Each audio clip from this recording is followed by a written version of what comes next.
Hey guys, alright. So notice my hair. I redid my hair. I think it looks really good. I got my roots and all that stuff. It's the burgundy. It actually turned out a little more purple this time than it did like red last time. And I wonder if that's because this time I think that's because I waited longer and there was a lot more gray. Sorry, I'm just being a dork. Alright, so yes, I have two jackets on. I'm cold and chilled. We have the oven on, but I need to get a heater for the kitchen. We cannot use the wood stove in this house right now because the chimney needs to be redone. So, it is what it is. Anyway, so this is from the Self-Sufficient Backyard. And this is on chapter 4, and on road building, this is going to be the whole chapter. So here we go, guys. Gotta turn my speaker back on. Alright. Overgrown driveway in Nova Scotia. Here.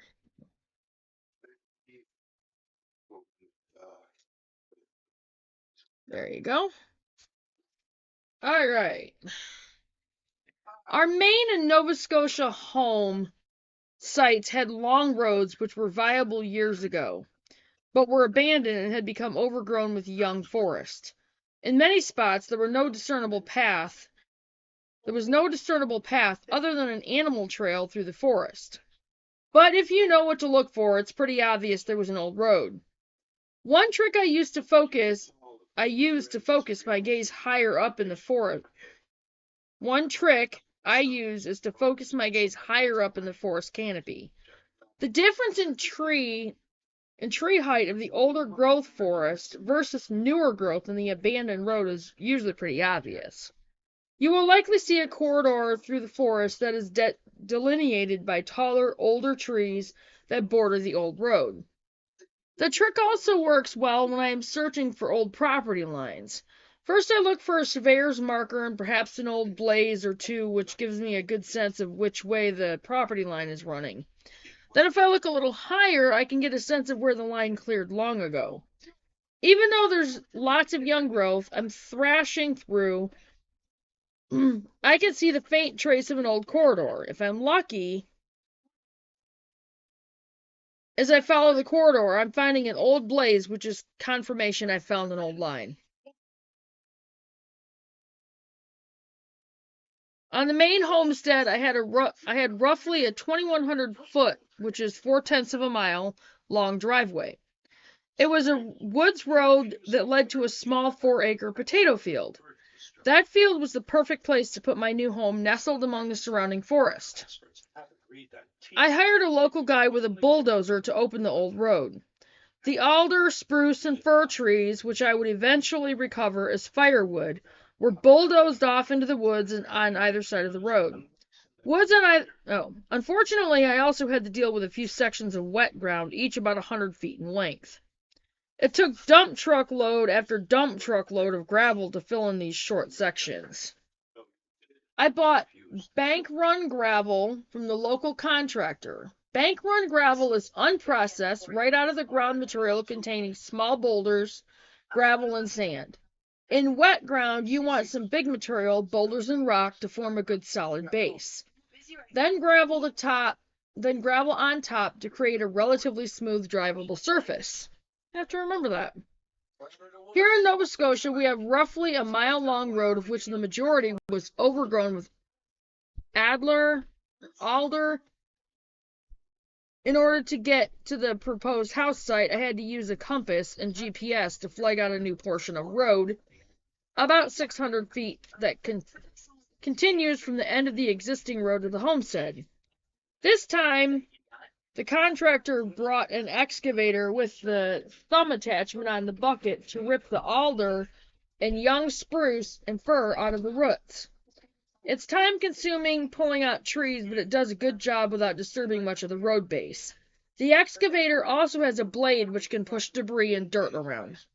Give me 1 second, guys. I'll be right back. Okay, sorry, guys. I know I look oof, but a little chilly. All right. Excuse me. An excavator can also dig a few test holes to look for gravel, which is what the operator did here. We were very lucky in that we had a high section of ground right along our driveway. When the contractor dug down 3 feet, he had good quality bank run gravel.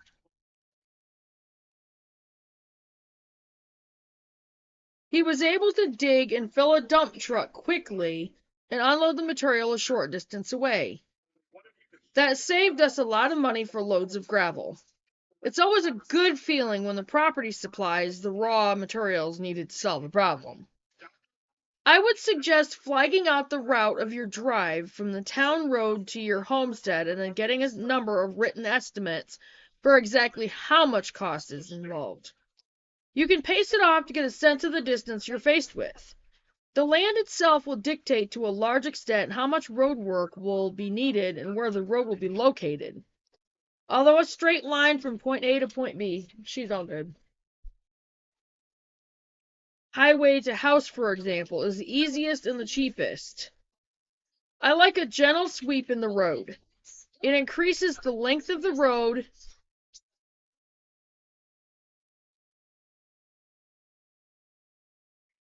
It increases the length of the road, which is a negative.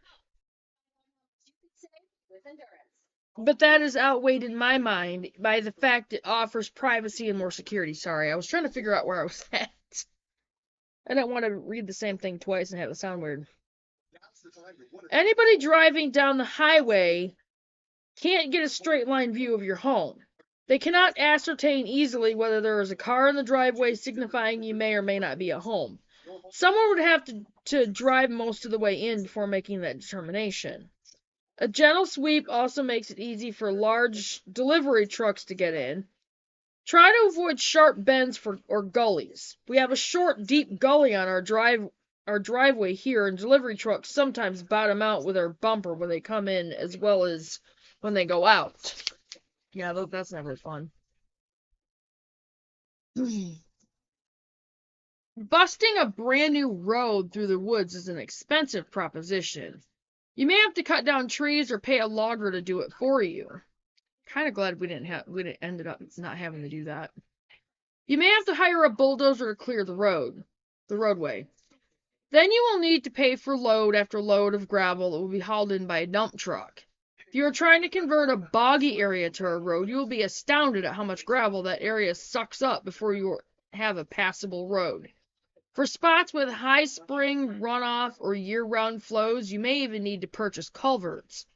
All these expenses need to be factored in when figuring out the costs of the homestead road building. This is a good place to talk about money. Cost is a consideration in anything we do, and I figure it might be for you as well. We are thrifty people, and our philosophy is to live within our means.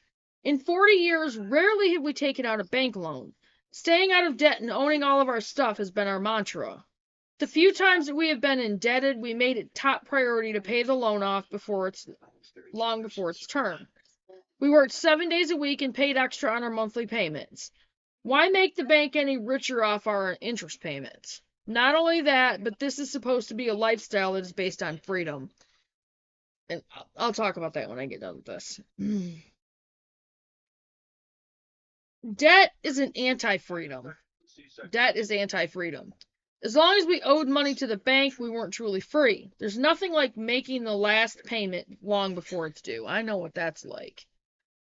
Because cost was paramount back in Maine when I was a young guy, when dealing with wet areas in my 4/10 of a mile long driveway, I opted to build a culvert on the cheap. With the help of a local guy, I dug a wide trench across the road. We dropped several cedar trees across the road at right angles to the road and positioned them parallel to each other in the trench. The trees in the trench didn't touch each other. I'm guessing the distance between trees was a gap of 12 inches. Hang on, guys. Sorry. It's a little louder than I thought it would. Depending on the diameter of the trees and the depth of my dug channel, I could have put another set of tree stems up on top of the ones already in position to build up the height of the culvert if need be. Next, we drove some stakes into the ground on the insides of the trench to hold those logs in position. That prevents the logs from rolling into the homemade culvert.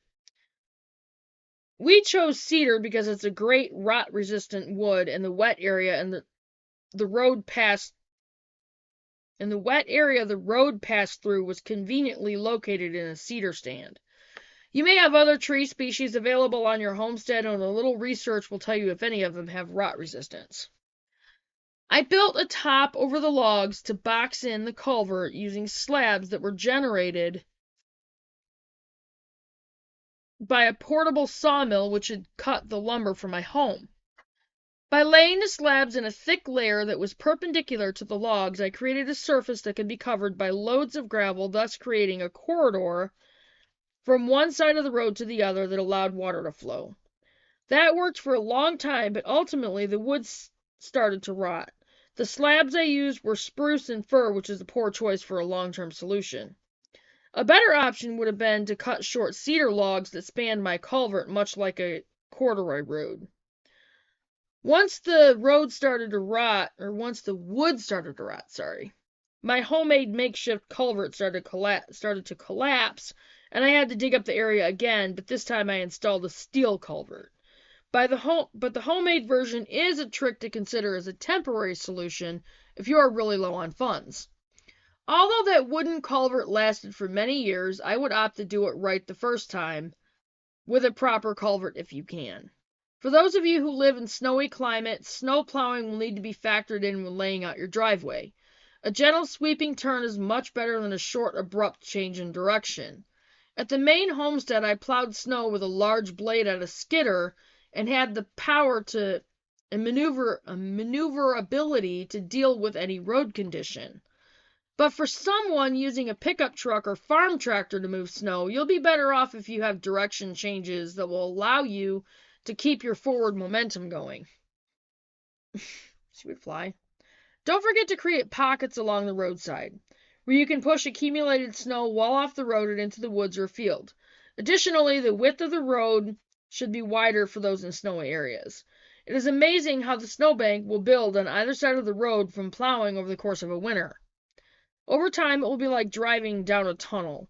A wide road with some pockets for pushing snow off to the side will be a godsend. Remember that once the banks freeze solid, it will be a real chore to break them up to wing them back. So it's best to wing the snow back as far as possible, starting with the first snowstorm. Definitely understand that. Because this driveway out here, when we get a lot of snow out here, it sometimes gets really narrow, and I'm always afraid that cars are going to get stuck in the driveway.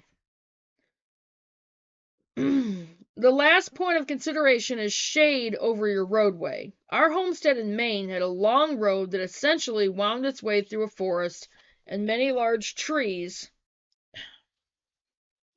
stupid flies, formed a shaded canopy in the summer. Many sections never saw sunlight, including the section of road that wound through the wet cedar stand.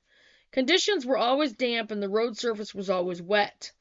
Over time, I thinned out the overstory of trees, including the cedar trees, which allowed sunlight in to dry the roadbed. That made a huge difference in the road's ability to dry out, especially in the spring or after the rains. Every day I took a walk down my woods road to fetch the mail. The lengthy drive had a number of turns, and it was a lovely walk, one I treasured. On a warm summer day with a sprinkling of sunlight on my shoulders, as I strolled down the driveway, I knew I'd made the right decision to thin out and create an opening in the canopy to let the sunshine in. The bonus was it didn't take long for the driveway to dry out, and rarely did I come home with mud-caked footwear. I'm parched. Let's search for our water supply. Alright, and that was it for Chapter 4 on road building. Alright, and the next one is homestead water. Starts out with drilled wells and hand pumps. Can't wait to get into that one. All right, guys. There we go. There's that one.